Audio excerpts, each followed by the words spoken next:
여러분 반갑습니다. 인제대 SFC 큰 모임 오신 여러분 환영합니다. 겨울에 뵙고 여름이 다가왔는데도 여전히 얼굴을 볼 수가 없네요. 자, 여러분들 각자의 자리에서 또 신앙 잘 지키시고 곧 장마와 폭염이 있다 하니까 여러분 잘 건강에 유의하시고 좋은 모습으로 만나볼 수 있는 시간이 속히 오길 바랍니다.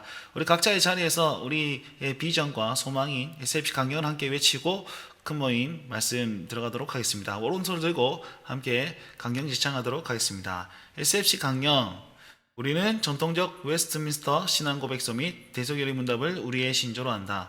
우리는 개혁주의 신앙과 생활을 확립하여 세상의 빛과 소금됨을 우리의 목적으로 한다. 우리의 사명은 다음과 같다. 개혁주의 신앙의 대한교회 건설과 국가와 학원의 복음화, 개혁주의 신앙의 세계교회 건설과 세계의 복음화. 우리의 생활 원리는 다음과 같다. 하나님 중심, 성경 중심, 교회 중심. 바로 저는 SFC 강의 참 좋습니다. 그냥 제 목회, 제가 교회를 섬기는 데 있어서 기준점이 되는 것이고, 저를 통해 만나는 모든 제자들에게 이 SFC 강령의 원리들이 좀 잘 적용되었으면 좋겠다라는 그런 소망이 있기 때문입니다. 이 소망 없으면 간사 못하겠죠, 그죠? 그 소망이 있기 때문에 이렇게 영상으로나마 강령을 외칠 수 있어서 저는 참 좋습니다. 여러분도 같은 마음이길 조금 바라봅니다. 자, 오늘은 계시록 20장 말씀을 함께 볼 텐데요.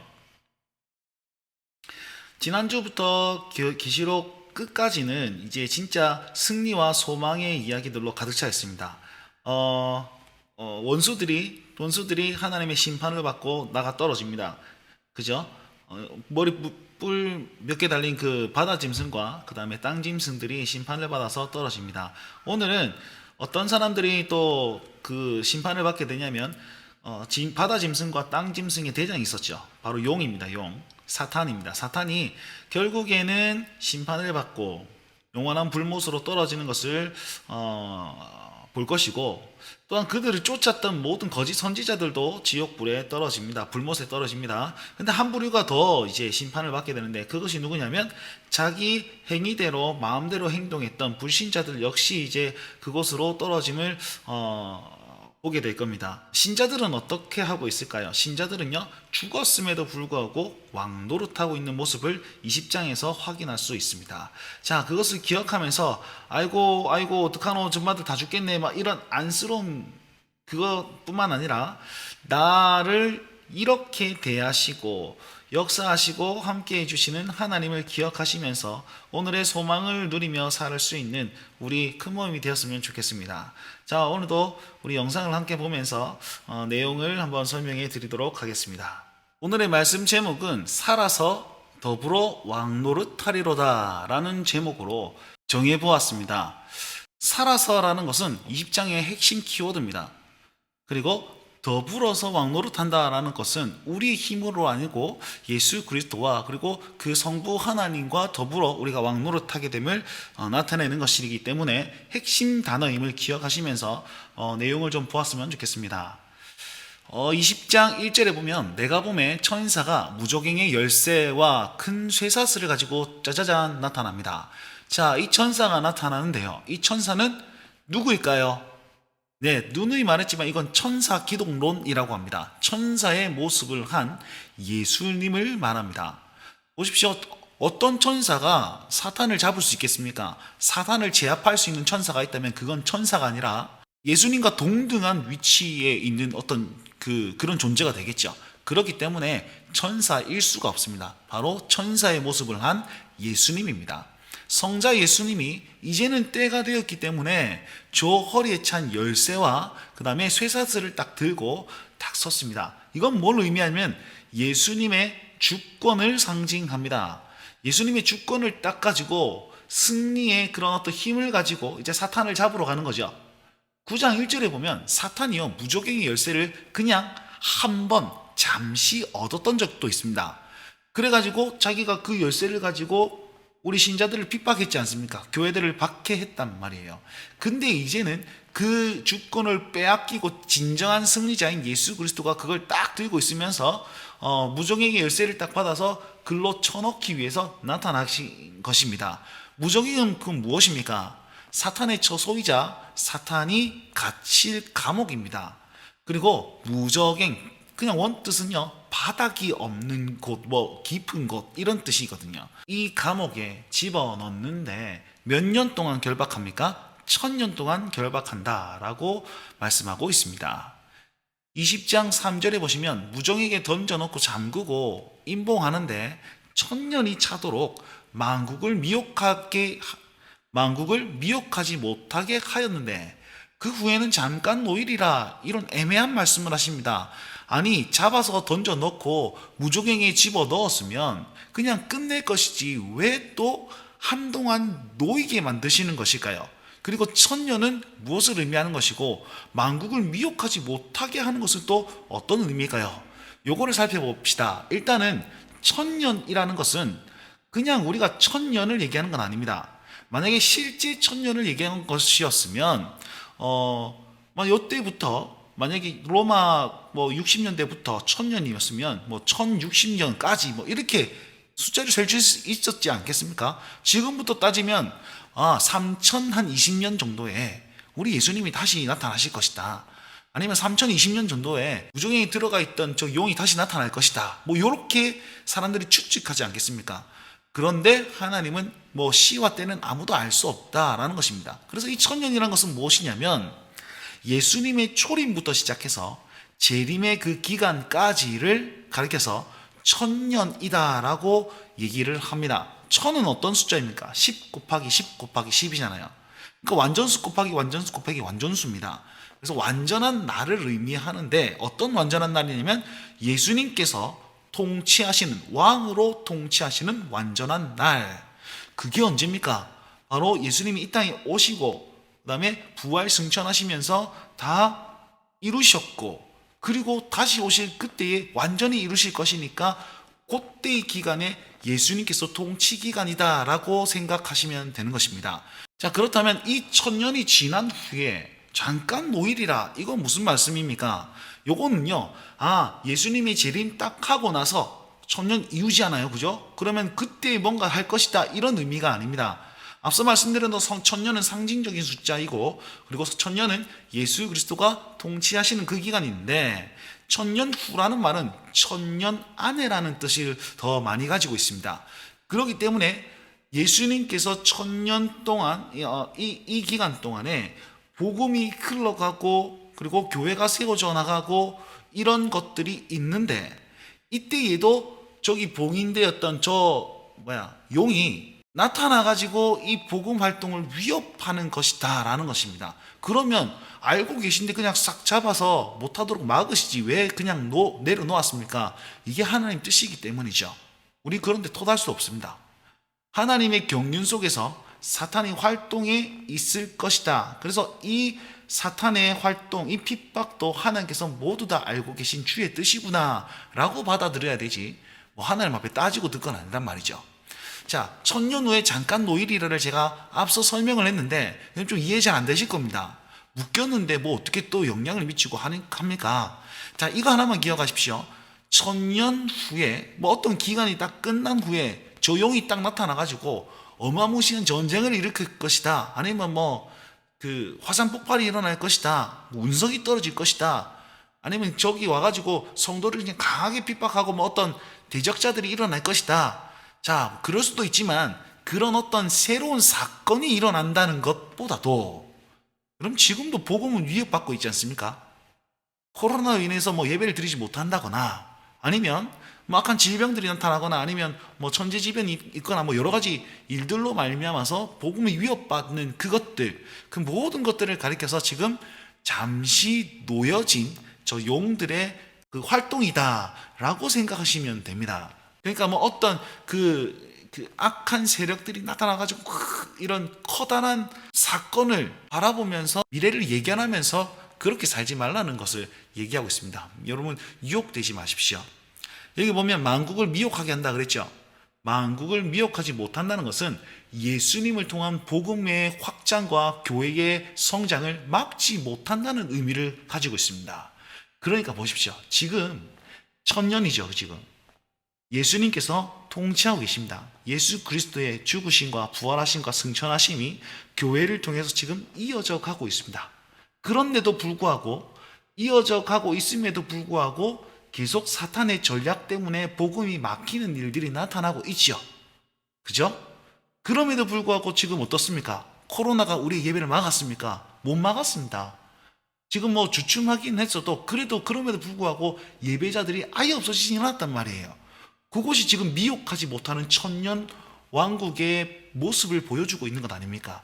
그리고 코로나와 같은 그런 질병들이 우리를 위협하는 그것도 천년 후에 잠깐 노일이라 저 말씀 안에 있는 사탄의 발버둥이다. 이렇게 이해하시면 요 메시지를 좀 잘 적용한 것이 되지 않을까, 뭐 그렇게 생각해 봅니다.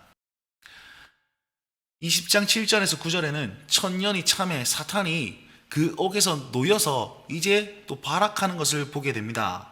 자, 요 모습인데요. 많은 사람들을 모읍니다. 저것을 뭐라고 표현했냐면 곡과 마곡이라고 표현하고 있습니다. 천년이 참에 사탄이 그 옥에서 놓여 나와서 이제 발악하는 건데, 이거는 야 힘을 얻어가지고 우리 교회를 막 다 핍박하고 막 이럴 거구나 두려워 떨 이유가 없습니다. 왜냐하면 저것은 최후의 발악이거든요. 사탄이 가지고 있는 힘을 쥐어짜가지고 어떻게든지 예수 그리스도와 그리고 우리 교회를 핍박하기 위해서 발버둥 치고 있는 것이기 때문에 우린 저 모습을 딱 봤을 때 이제 끝났구나 이렇게 생각하시면 됩니다. 그러니까 얼마나 좋은 메시지입니까? 보시면 곡과 마곡을 미혹하여서 싸움을 붙입니다. 여기서 곡과 마곡은 무엇입니까? 또 이렇게 해석하신 분들 좀 있습니다. 나중에 곡과 마곡이라는 어떤 세력이 막 일어나가지고 뭐 이렇게 공격할 것이다. 그래서 어떻게 얘기합니까? 뭐 저기 미국의 어떤 사람들 아니면은 뭐 이슬람권의 어떤 사람들 뭐 저 사람들이 곡과 마곡이다. 뭐 이런 얘기들을 하거나 아니면 핵전쟁 이런 걸 가지고 막 곡과 마곡이 막 이렇게 하고 있다. 이렇게 얘기를 하는데요. 자, 성경은 성경으로 해석하는 것이 가장 옳습니다. 성경을 상황으로 해석하면 여러분 잘못 해석하는 경향이 많기 때문에 그렇게 해석하시면 위험성이 큽니다. 요 곡과 마곡을 해석할 때는 에스겔 38장 39장 말씀을 잘 보셔야 됩니다. 에스겔 38장 39장은요 사탄의 사주 아래 있는 하나님을 대적하는 이방 나라들을 얘기합니다. 저 이방 나라들이 이스라엘 백성들을 싸움을 걸어오고 핍박하려고 하고 무너뜨리려고 하는데, 그때에 하나님께서 따다단 나타나셔가지고 자기의 존대함과 거룩함을 싹 나타내셔가지고 그들을 다 멸절시킵니다. 그리고 나서 그들이 나를 여호와인 줄 알리라, 내가 나를 드러낼 것이다 라고 말씀하신단 말이죠. 그럼 그 맥락에서 생각해 보십시오. 에스겔 38장 39장은 이때 이 사람을 그 중간기 시대에 마카비 왕조라고 이제 칭하여서 그것을 예견하는 메시지였습니다. 그러나 오늘에 적용해보면, 요한계시록 말씀에 적용해보면 저 곡과 마곡은 어떻게 되는 것일까요? 마찬가지로 하나님의 방법과 그리고 주의 몸된 교회를 반대하고 핍박하고 그리고 대적하는 그들 모든 세력들을 가리켜서 곡과 마곡이다 이렇게 판단하시면 됩니다. 그러니까 다시금 말씀드리지만 어떤 세력들을 지칭해서 제가 곡과 마곡이다 이렇게 할 필요가 없다는 겁니다. 지금도 마찬가지로 계속해서 우리를 위협하고 있는 어떤 모든 것들, 미혹하던 모든 것들, 내 마음을 흔들리는 모든 상황들, 그 다음에 눈에 보이는 권력들, 아니면 이단의 미혹들, 이 모든 것이 곡과 마곡에 포함된다라고 생각하십시오. 자, 용이 이 곡과 마곡을 모아서 싸움을 붙이려고 하는데 어떤 전략을 세우냐면 성도들의 진과 성을 이렇게 막 둘러쌉니다.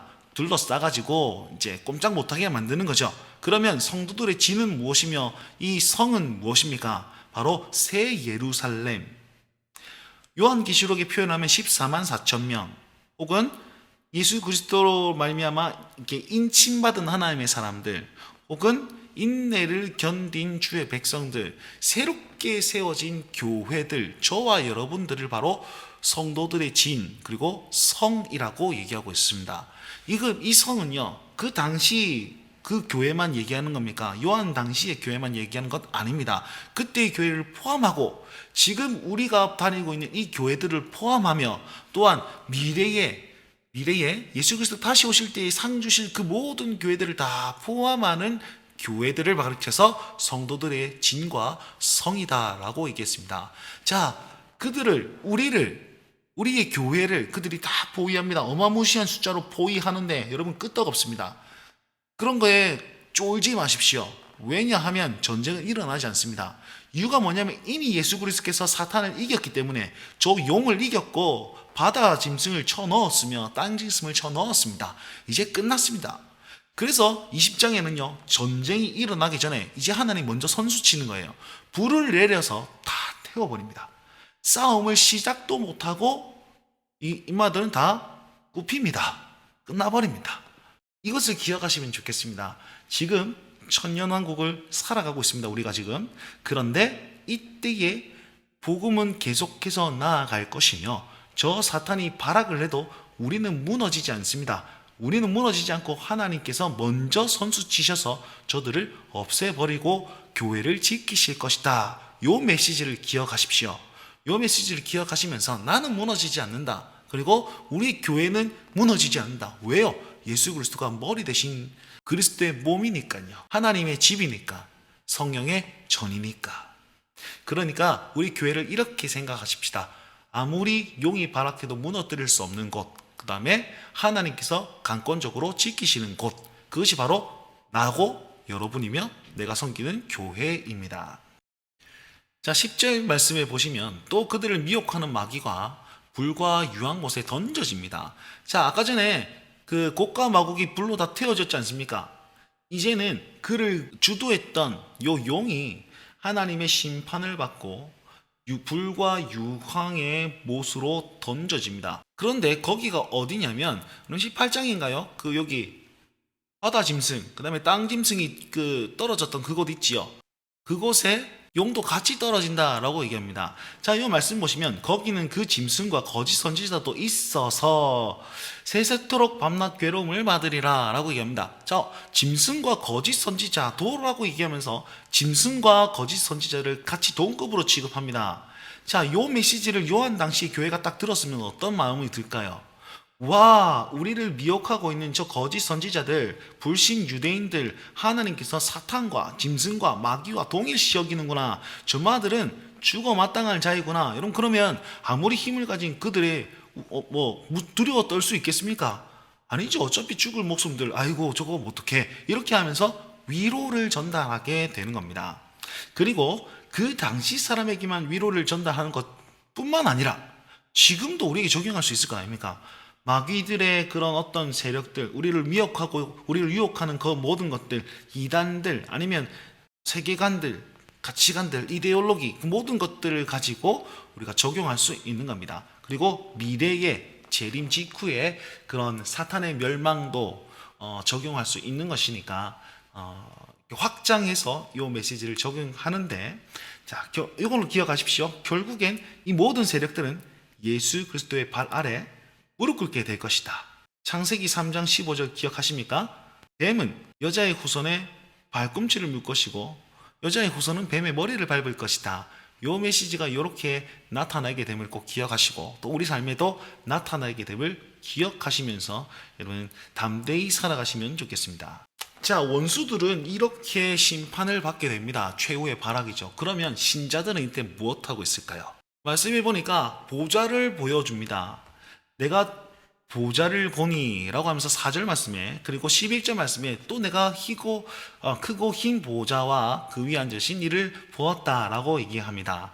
이 모습을 딱 보는데요, 신자들은 무엇하냐면 보좌 옆에 이제 앉은 자들이 보였다라고 4절 말씀에 하고 있습니다. 5절인가요? 4절이네요. 그러면 이 자들은 어떤 사람들입니까? 바로 심판의 권세를 가진 자들이며, 5절 말씀해 보시니까 예수 그리스도의 증언과 말씀 때문에 죽은 자들이 바로 이 사람들이다 라고 얘기합니다. 죽었죠, 그죠? 자, 그리고 짐승과 우상을 섬기지 않고 표를 받지 않은 자들입니다. 이들도 순교하였습니다. 아니면은 고통받은 자들이거나, 자, 이렇게 죽었어요. 그럼 영혼들입니다. 그죠? 우상을 섬기지 않고 또 표를 받지 않아서 목숨을 잃은 순교자들 말합니다. 여러분 계시록 말씀에 그 순교자들의 탄원 기도를 들으셨죠? 하나님 언제까지 보고 계시렵니까? 하나님 어떻게 우리의 피를 이렇게 갚아주시지 않습니까? 그런 메시지가 있었습니다. 6장인가 8장인가 있었습니다. 그래서 하나님께서는 인심판으로 딱 심판하시고 이런 내용들을 이어지지 않습니까? 이것도 마찬가지입니다. 그때의 탄원을 하나님께서는 잊지 않으시고 요때 마지막 날 그들을 딱 세우시고 그들을 위로해 주시며 그들을 하나님 편에서 딱 두고 뭐 하시냐면 심판자로 세워주십니다. 심판의 권세를 받았다 했지 않습니까? 그들이 심판하는 거예요. 그들이. 자, 그런데 죽은 자로 심판하는 게 아니고 산 자로 심판하고 있습니다. 이렇게 표현합니다. 이들은 지금 순교했습니다. 육체적으로 죽었습니다. 근데 영혼은 보좌 우편에 같이 앉아가지고 살아서 왕노릇합니다. 그리스도와 더불어 1000년 동안 왕노릇합니다. 1000년 언제라고 했습니까? 지금입니다. 지금. 순교했던 그 모든 자들이 지금 왕노릇하면서 교회를 지키고 성도들을 다 지키고 있습니다. 살아서 왕노릇한다는 것을 성경이 뭐라고 그러냐면 이것은 첫째 부활이다 라고 얘기합니다. 첫째 부활은 뭐냐면 바로 저와 여러분들이 예수님을 믿었죠. 그죠? 그러면 죽었습니다. 그러면 몸은 이 땅에 묻히고 영혼은 하늘에 올라가서 주님 다시 오실 그날까지 거기서 영원히 거하고 있습니다. 그것을 가리켜서 첫째 부활이다 라고 합니다. 자, 보십시오. 몸은 죽었습니다. 썩었습니다. 근데 부활을 경험했다라고 합니다. 이유가 뭐냐면 이 육체조차도 예수님과 함께 연합되었기 때문에, 이걸 어려운 말로 중간 상태라고 하는데, 비록 육신은 땅에 묻혔어도 그 중간 상태에서 예수님과 연합되어 있는 상태입니다. 그리고 결국에는 주님께서 다시 오실 때 우리는 부활하여서 영혼과 육체가 다시 합쳐지고 예수님과 함께 육체까지도 천국에 올라갑니다. 이것을 가리켜서 완전한 부활, 완전한 구원이라고 얘기합니다. 우리 예수님의 구원은 우리의 육체조차도 구원하실 것을 다 예비하고 있습니다. 그렇기 때문에 이 첫째 부활을 경험한 사람들이 그 영혼이 천국에 있으며 산자로서 왕노릇하고 있다라는 것을 이 모습으로 보여주고 있습니다. 이들에게는 둘째 사망이 없습니다. 둘째 사망은 무엇이냐면 진짜 예수님께서 딱 오셔가지고 재림하셔가지고 최후의 심판, 최후의 멸망을 얘기하는 겁니다. 그러면 이 둘째 사망은 누가 받는 겁니까? 네, 구원받은 저와 여러분들은 해당 사항이 없습니다. 바로 원수들과 예수 그리스도 믿지 않는 자들이, 불신자들이 받는 최후의 심판이지요. 그래서 지금도 우리는 어떤 존재가 되었냐면 하나님과 그리스도의 제사장이 되어서 1000년 동안 그리스도와 더불어 지금 왕노릇하고 있습니다. 계속 강조하는 것이 지금입니다. 그리고 죽은 것이 아니고 살아 있습니다. 뭐 이미 죽은 사람들 어떻게 합니까? 말씀해 보십시오. 저기 살아서 왕노릇하고 있다 하지 않습니까? 주님 오시면 다시금 육체도 살 것이라 말하지 않습니까?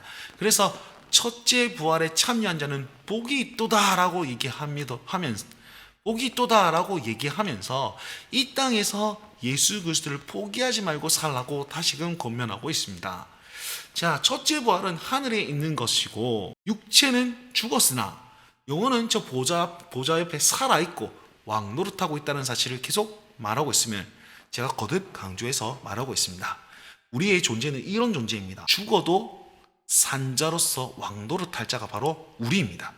그 권세가 바로 예수 그리스도 안에 있고 또 그분과 함께 인내하며 사는 인생 가운데 이런 복이 있음을 기억하십시오. 그래서 여기서도 복되도다 첫째 부활에 참여한 자들이여 라고 말하고 있습니다. 그 복을 누리실 수 있는 여러분 되셨으면 좋겠습니다. 자, 그리고 11절에 보시면 또 이 보좌를 보는데요, 그때 보좌는 크고 흰 보좌다. 자, 희다는 말은 뭐죠? 네, 승리를 상징한다 했습니다. 보좌는 권세를 상징하는 거죠. 권위입니다. 승리의 권위를 가진 것을 나타내는데 거기 누가 뜩 앉아 계세요? 누굴까요? 바로 예수 그리스도시겠죠. 그 예수 그리스도 앞에 죽은 자들이 우르르 줄을 섭니다. 큰 자나 작은 자나 모두 보좌 앞에 서 있다 이렇게 얘기합니다. 왕노릇하는 신자와 대비되는 거예요. 죽은 자들이라는 용어가. 아까 왕노릇하는 신자들은 뭐라고 했습니까? 살아서 더불어 왕노릇하리로다 이렇게 했잖아요. 근데 인마들은 죽었어요. 그런데 조금 더 넓게 보면 이 죽은 자들 안에는 우리 육체의 죽은 자들 다 포함되지 않습니까? 그러니까 신자들, 분신자들은 전부 다 주님 앞에 다 간다라는 사실을 다 내포하고 있고, 좀 더 구체적으로 얘기하면은 죽은 자들과 살아서 왕노릇하는 자들을 대비하면서 말하기도 하는 이 두 가지 의미를 다 포함하고 있습니다. 자, 그러면 모든 사람들이 다 죽어서, 불신자든 신자든 다 죽어서 저 보좌 옆에 딱 간다 아닙니까? 그러면 예수님께서 어떻게 판결하실까요? 다음 말씀해 보시면 이렇게 말씀하고 있습니다. 또 내가 보니 죽은 자들이 큰 자와 작은 자 그 보좌 앞에 서 있는데 책들이 펴져 있고 또 다른 책이 펼쳐져 있다, 이렇게 표현하고 있습니다. 이 그림을 딱 보는 거죠. 책이 하나가 빛나고 있고 나머지 책들은 다 펼쳐지고 있습니다. 저 반짝반짝한 책은 뭐냐면 바로 생명책입니다.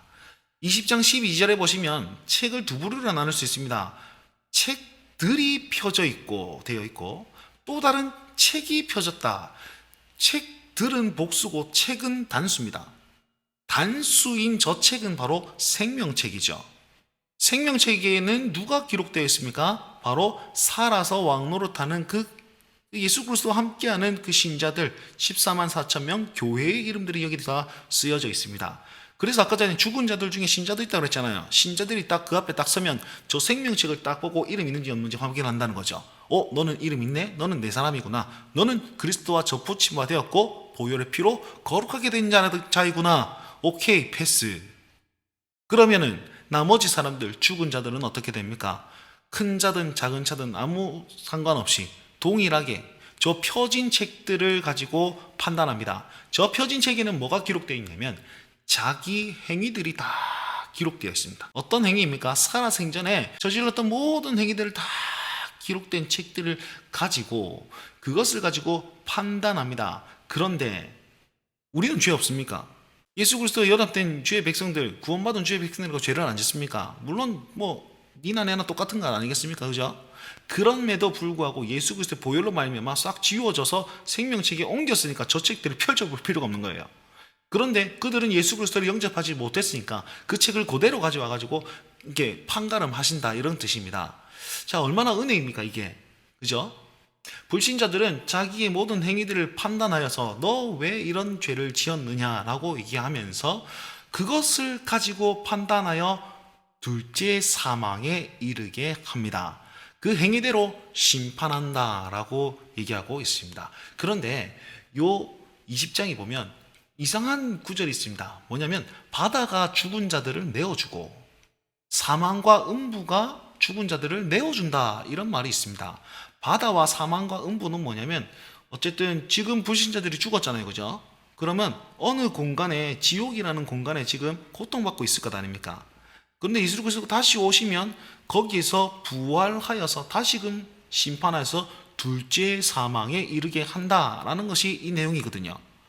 예수님이 다시 딱 오셔서 둘째 사망을 던질 때에 그들은 지옥에서부터 다 나와가지고, 고통받는 그곳에 다 나와가지고 다시금 육체와 함께 연합돼서 또 심판에 이르는 그런 일들이 나타나게 될 것이다 라는 것을 이 메시지에서 알 수 있습니다. 불신자들은 죽어서 고통받고 있고 예수님 다시 오실 때 부활하여서 다시 심판받고 더 큰 고통을 받게 된다, 이렇게 이해하시면 됩니다. 근데 그 기준이 뭡니까? 자기 행위들을 바탕으로 심판받는다 라고 성경이 말씀하고 있습니다. 그래서 마지막에 사망과 음부도 불못에 던져진다, 여기가 불못입니다. 사망과 음부도 불못에 던져진다, 이렇게 되어 있지 않습니까? 사망을 죽입니까? 지가 죽음인데. 음부도 지가 지옥인데 또 어떻게 또 지옥에 또 어떻게 던집니까? 이건 뭐냐면 그냥 의인화된 표현입니다. 어떤 의인입니까? 그냥 죽은 자를 주관하는 어떤 세력을 가지고 악의 세력, 사탄, 마귀, 요 모든 것을 다 포함하겠죠. 그 모든 세력들을 다 심판하여서 다시금 나타나지 못하게 만들 것이다 라는 사실을 이렇게 표현하면서 우리에게 말씀해주고 있습니다. 자, 이렇게 20장 말씀을 함께 다 보았습니다. 20장 말씀에서는 우리는 무엇을 깨달을 수 있습니까? 우리를 핍박하는 원수들, 그리고 교회를 핍박하는 모든 원수들, 그거 결국에는 다 사망에 이르게 될 것이구나. 그리고 그냥 사망이 아니라 2번 죽이는 일들 있죠. 그죠? 이미 지금도 지옥에서 고통받고 있는데 다시금 부활시키셔서 육체와 함께 최종적인 심판에 또 내려보내는 그런 일들을 하나님께서는 계획하고 계신다라는 사실을 보았습니다. 그러면 이 메시지를 받는 저와 여러분들은 어떻게 생각해야 될까요? 여전히 아직까지 회개의 기회가 남아있음을 기억하면서 나부터 회개하고, 또한 이런 미래로 나아가고 있는 그들을 불쌍히 여기면서 그들을 구원할 수 있는 마음들을 가져야 됩니다. 2번째, 고통 중에 있는 신자들이 있다면 이런 최종적인 심판을 우리에게 허락하실 것이고 우리는 구원받은 주의 백성으로 살 수 있도록 하실 것이니까 나는 예수 그리스도를 붙들고 꼭 뭐 해야 된다? 인내해야 된다 라는 사실을 기억하면 좋겠습니다. 그래서 계속해서 말씀하고 있지 않습니까? 교회를 지키시는 하나님, 그리고 신자들을 보호하시는 하나님, 그리고 신자들을 죽었음에도 불구하고 살게 하시고 왕으로 좌정케 하시는 그 놀라우신 하나님이 바로 지금 이 기간에, 천년인 이 기간에 우리에게 주고 계신다. 이 사실을 기억하시면서 우리 소망을 얻고 희망을 얻고 살았으면 좋겠습니다. 더 이상 찌질하게 살지 말고요. 그냥 신앙인으로서 담대하게 좀 살 수 있었으면 좋겠습니다. 미래가 보이지 않아도 지금 미래를 가르쳐주고 있지 않습니까?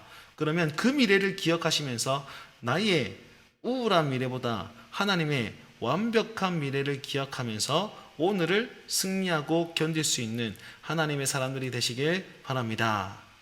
자, 이제 계시록이 마무리되어 가고 있습니다. 다음 주에 21장, 22장 함께 함으로써 이것들 마무리할 텐데요. 하늘 소망을 가지고 여러분 한 주간도 더 승리하시고 다음 주에도 영상으로 찾아뵙도록 하겠습니다. 오늘 말씀 기억하시면서 기도하시고 또한 계시록 20장을 좀 정독하시면서 이 메시지를 나의 것으로 적용하고 만드셨으면 좋겠습니다. 자, 여러분 한 주간도 화이팅 하십시오. 다음 주에 뵙도록 하겠습니다.